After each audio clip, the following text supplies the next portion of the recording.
Jangankan harta kami, jangankan anak kami, jangankan suami kami, jangankan rumah kami, jangankan jabatan kami. Inna lillah.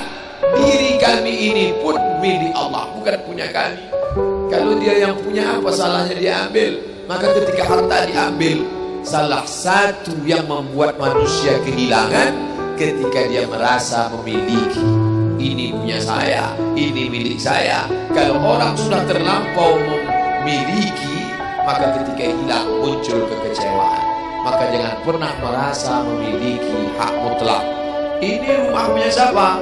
Rumah punya saya, namanya nama saya. Tapi itu titipan Allah, kapan dia mau diambil.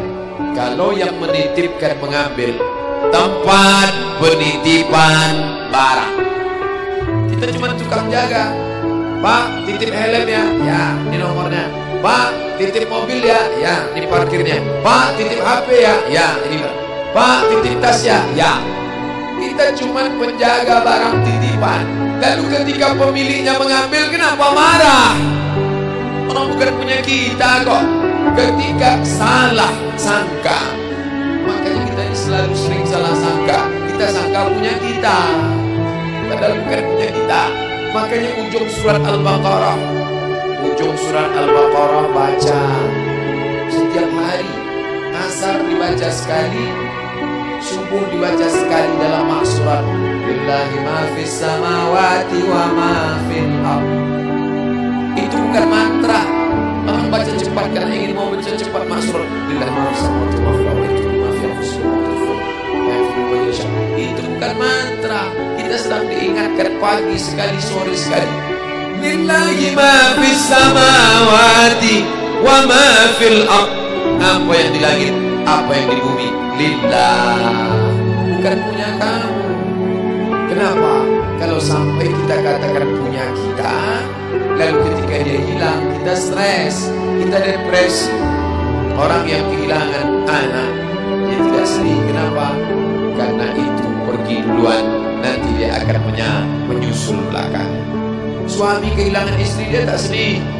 Kenapa? Karena sudah dibawa ganti yang baru, Pak Ustaz. Bukan. Dia tak sedih, kenapa?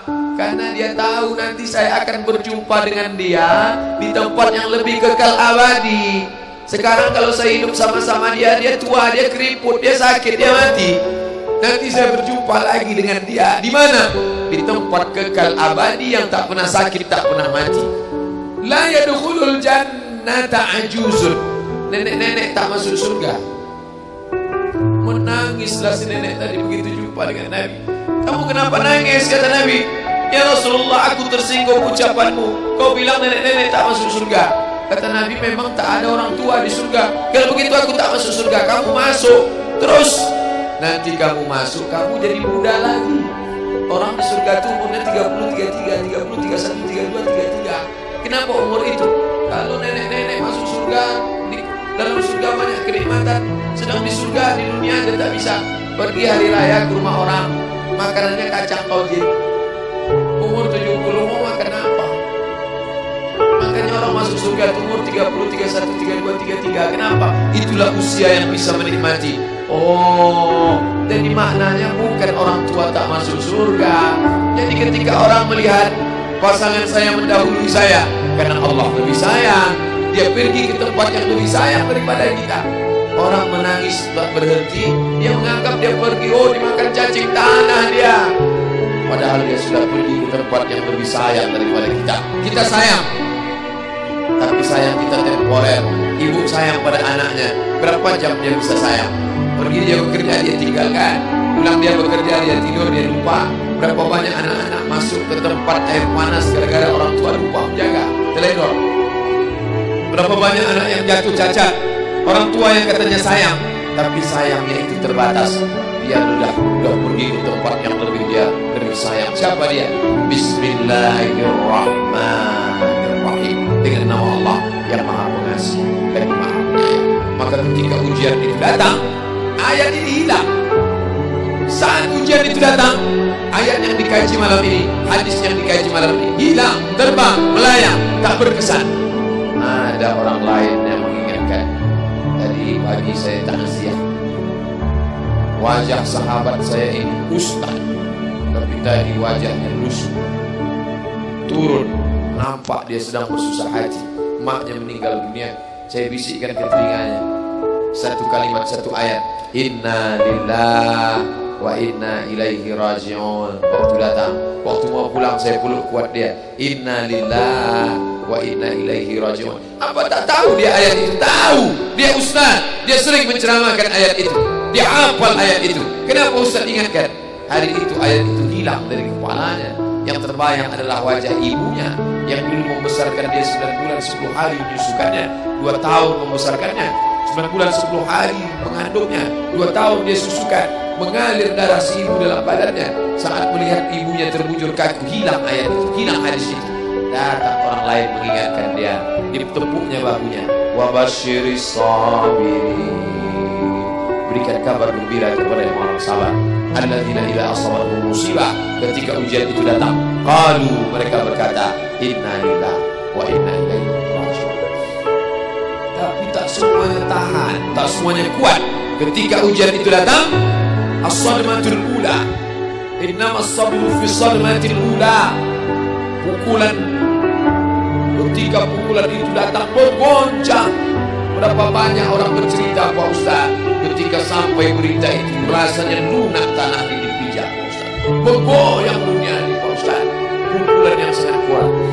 Dan tak jarang ketika pukulan itu datang bertubi-tubi, akhirnya dia mulai senyum. Selama ini nengok orang lewat sini, lama-lama nengok oplet lewat sini. Apa yang dimuliakan Allah Subhanahu wa Ta'ala? Apa maknanya? Tidak ada tempat bersandar yang paling kuat kecuali dia. Bersandar di sebatang pohon, pohon akan laku. Bersandar kepada orang, orang akan mati. Bersandar kepada dia, hayyun la yamut, dia yang hidup tidak akan mati itu selama.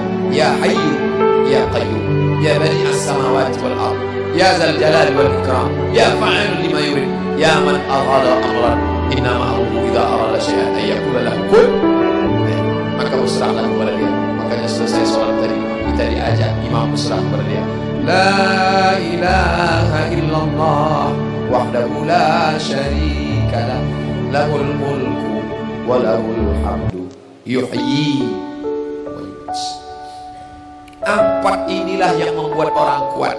Lahul mulku, kalau kekuasaanmu hilang, jangan kau sedih. Kenapa? Karena yang punya itu dia.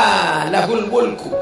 Kalau kau dulu dipuji-puji orang, jangan kau sedih. Kenapa? Karena yang punya pujian dia. Lahul mulku walahul hamdu. Kalau keluargamu hilang, jangan kau sedih, karena punya dia.